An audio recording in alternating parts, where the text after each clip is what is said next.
خدای تعالی فرمودن که از همه شخص نیکبخت آن است که خدمت به پدر و مادر میکند و دعای نیکی پدر و مادر را میگیرد.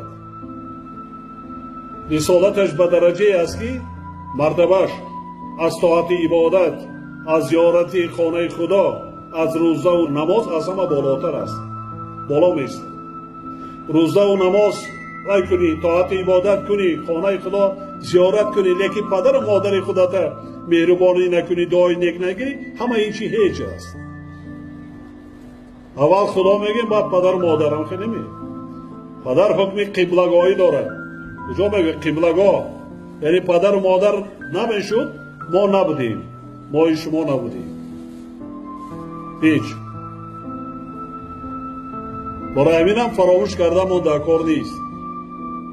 نسل جوان امروزه باید پیش از همه شکرانه آن کنه که ما پدر و مادر به دنیا هست کرده است و از همه برای انسان قیمتترین و عزیزترین این پدر و مادر است.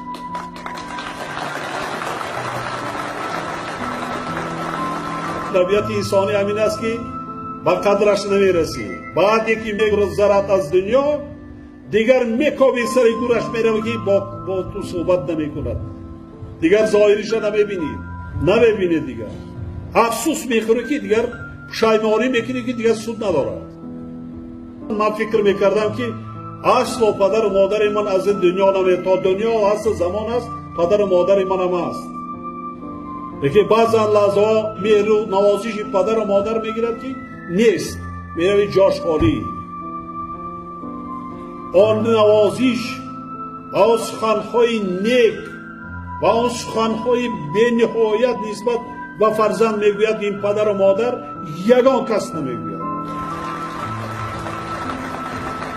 و هیچ پدر و مادر بدبختی فرزند را نمیخواهد.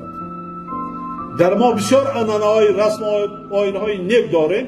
این چیز را باید هیچگاه فراموش نکنیم.